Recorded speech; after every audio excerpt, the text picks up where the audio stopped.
What if you could advance your leadership skills, craft smarter business strategies, and add Harvard to your resume all at the same time? And what if you could do it all in just a few days? Keep your career moving forward in the right direction by earning a certificate from Harvard Professional Development in one of more than 80 programs. Designed to accommodate a busy professional schedule, our intensive programs offer meeting online or in person on Harvard's campus for 2 to 5 days. Search Harvard Professional Development to learn more.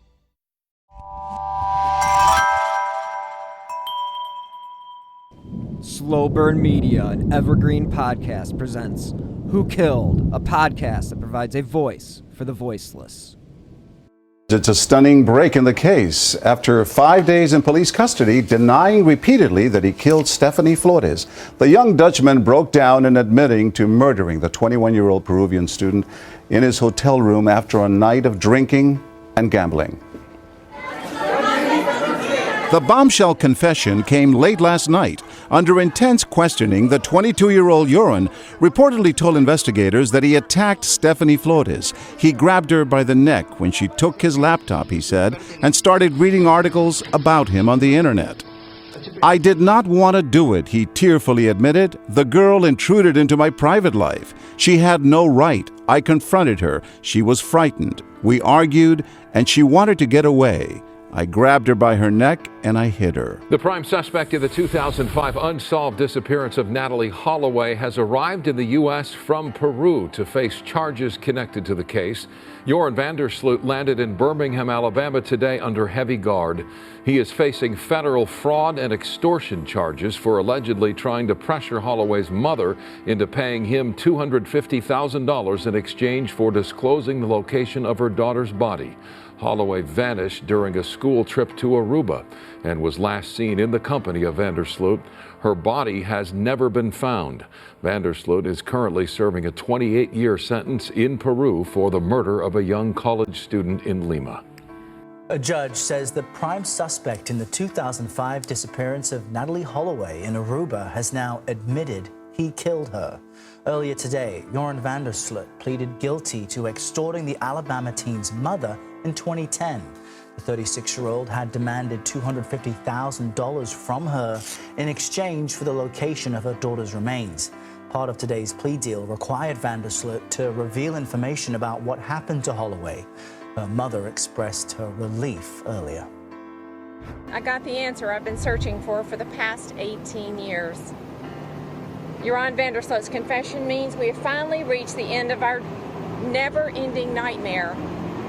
And for me, reaching the end of the nightmare, being over is better than closure.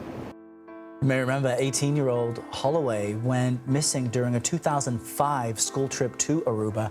Van Der Sloot has been in custody since 2012 after he was convicted of killing a 21-year-old Peruvian college student. Hello and welcome to a very, very, very special episode of Who Killed, the press conferences. And this one is 18 years in the making, if you can believe that. One Joran Van Der Sloot has finally confessed to the killing of one Miss Natalee Holloway of Alabama.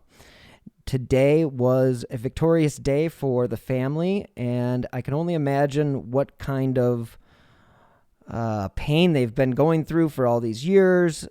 Clearly, this kid was out of control. He had run of Aruba. He was literally the prime suspect from day one. And the ups and downs, the peaks and valleys, we've always talked about these on my show and other shows, and I can't fathom what the family has gone through. And the case that actually led to his confession is disturbing in its own right, because he was convicted of pretty much extortion. Well, it was extortion. He extorted Natalee Holloway's mom of $250,000 for the location of her body. Well, that is a crime in this country, and regardless of the fact that you're serving a 28-year sentence for the murder of another college-aged girl, Stephany Flores, it is a little disturbing to think that this person was one time walking around and free to kill, because clearly he is a killer. And sometimes it's a one-off. I don't think this guy would have been a one-off. I think he would have been a serial killer. And he is going to have to serve this sentence after he finishes his 28-year sentence in Peru. This guy is not getting out anytime soon. Let's also not forget the fact that the information that he did give to Natalee Holloway's mother was actually totally bunk. And that's not cool. Definitely not something you want to do to an agonizing mother. I thought in lieu of me talking about the case, it would be better to hear from the attorney of Natalee Holloway's mother and Natalee Holloway's mother herself. So take a listen, because this is a case that anybody who knows true crime, they've been following this for years and years. So this is some justice. Again, this is another piece of hope that, hey, one day maybe Amy Mihaljevich's killer will confess. But we can only hope that that day comes.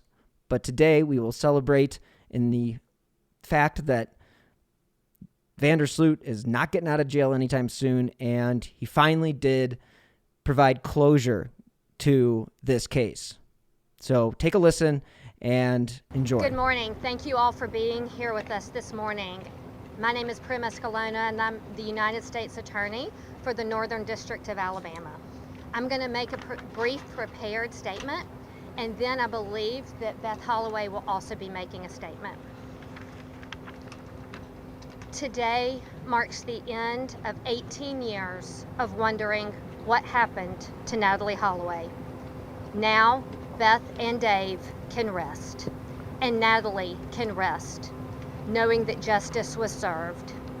For the Holloway family, this has been a journey filled with patience, perseverance, and courage as they continued to seek justice for Natalee. I hope today will give them peace.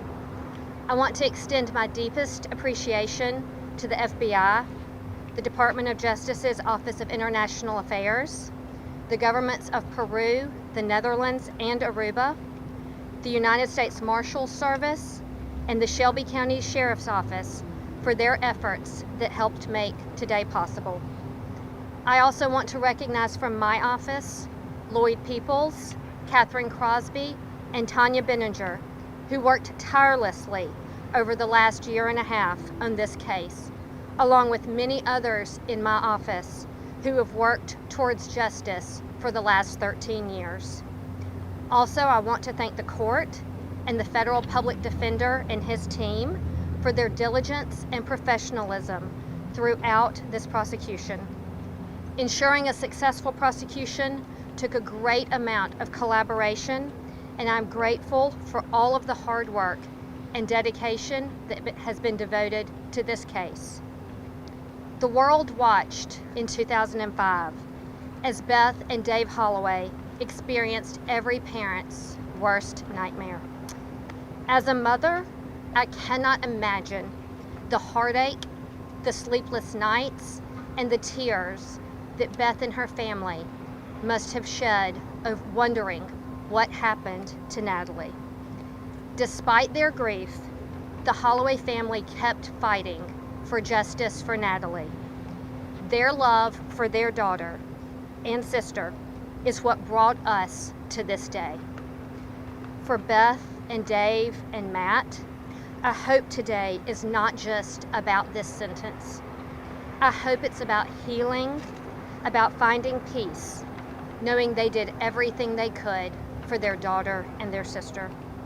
I hope today will help all of us move forward, not in sadness, but in celebration of the incredible life that Natalee lived. Beth, may her memory be a blessing. Thank you.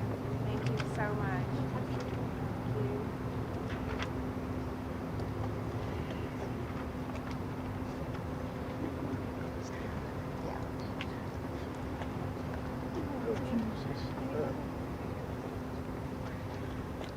Well, today I can tell you with certainty that after 18 years, Natalee's case is solved.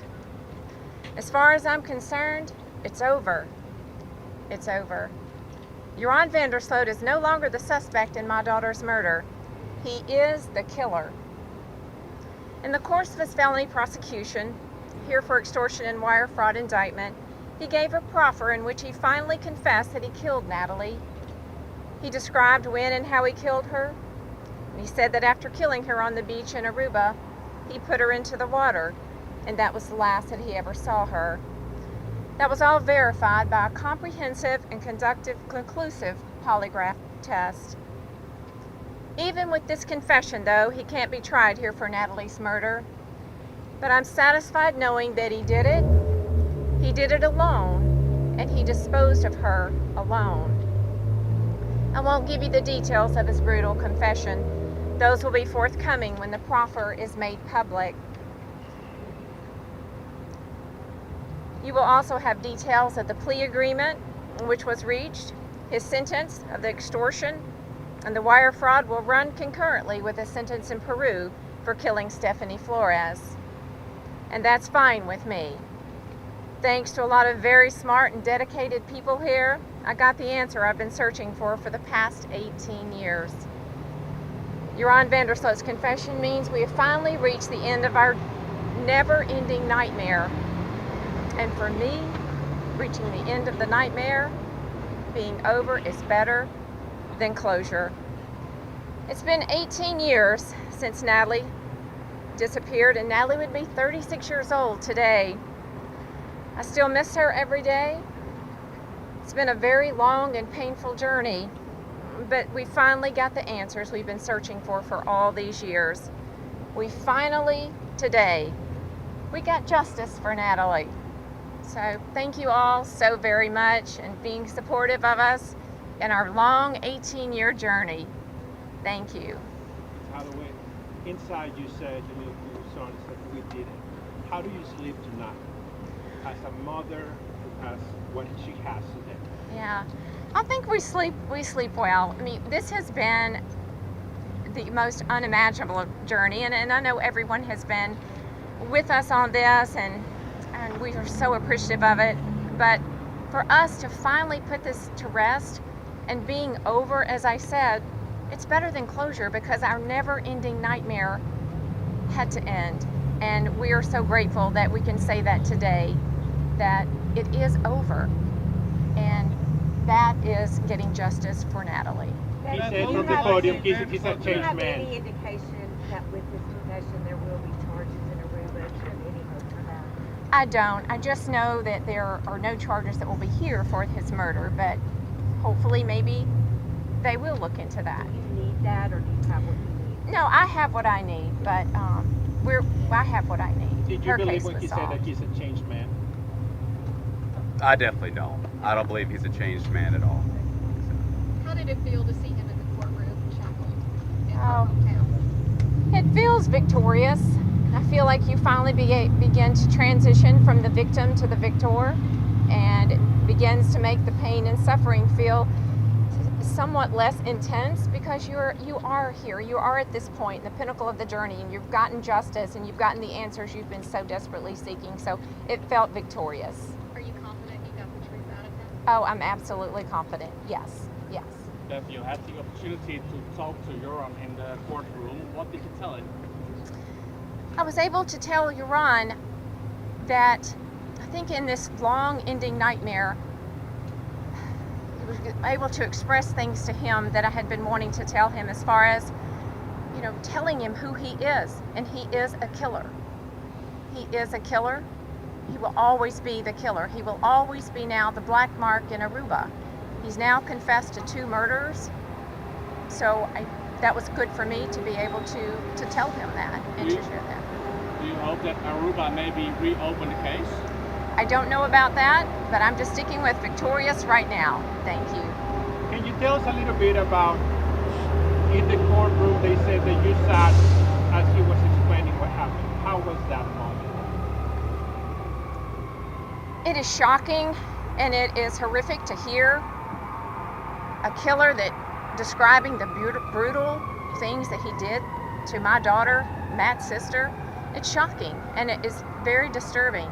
But it's things that parents have to know the truth. They have to hear the answers as to what happened. in order to put this to rest and for it to be over. Beth, did Van Der Sloot let you guys know if others are involved? Did he act alone?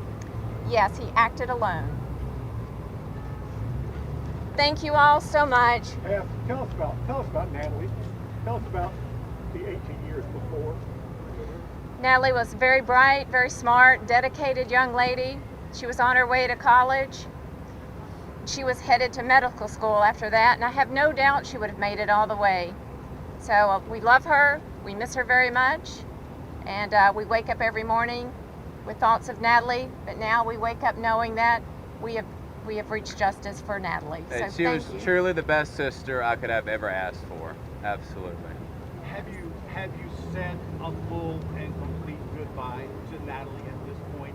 Have you visited with her in your own way and let her know that you have peace with all of this? I don't really look at it as saying goodbye to Natalee, because we wake up every morning and the hope that filled her life and heart feels ours today. So we feel like we carry Natalee with us even forward now, and that's a very good feeling. Like I said, it feels victorious. But thank you so much. You ready? Yeah. Yes. Thank you. Thank you, everybody. All right, bye-bye. Good job. Thank you guys so much for tuning in to this very special press conference about the solved case of one Natalee Holloway. We can put this one in the books as being a completed case.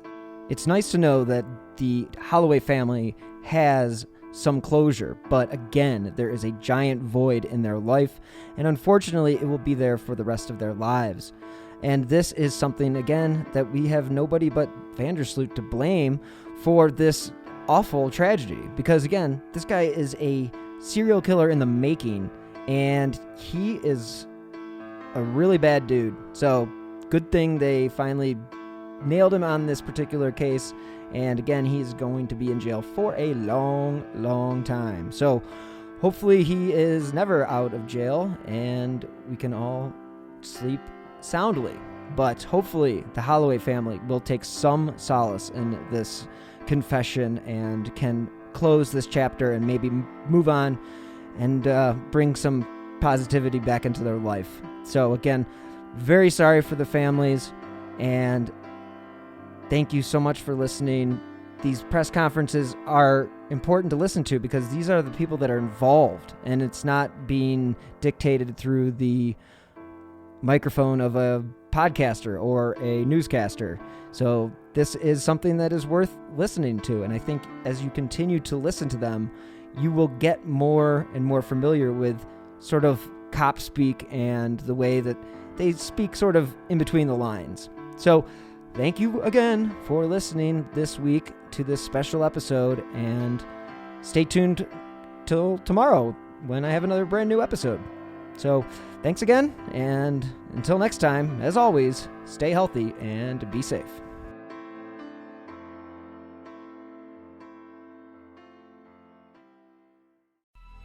Coming up on 5 Minute News, I'm Anthony Davis. You might think it's partisan because maybe it's critical of one side or the other, but it's not. It's just the truth. And I think that's also something that's kind of unusual for Americans listening to the radio or to podcasts, because the news landscape in the States has been so partisan for so many decades. So 5 Minute News is verified, truthful, independent, unbiased, and essential world news daily.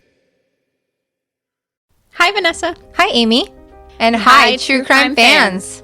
We're the co-hosts of She Goes by Jane. Every week, we'll be covering the story of a missing or unidentified woman in the United States. Stories you may have heard before. And ones whose stories didn't make it into the news. We've been covering these stories for a while. First in Amy's book of poetry, Doe. And then in Vanessa's documentary, She. But now we want to share them with you here on She Goes by Jane. And each week we'll be joined by a special guest who will read a poem in honor of the women we talk about. Can we say who? We can say who.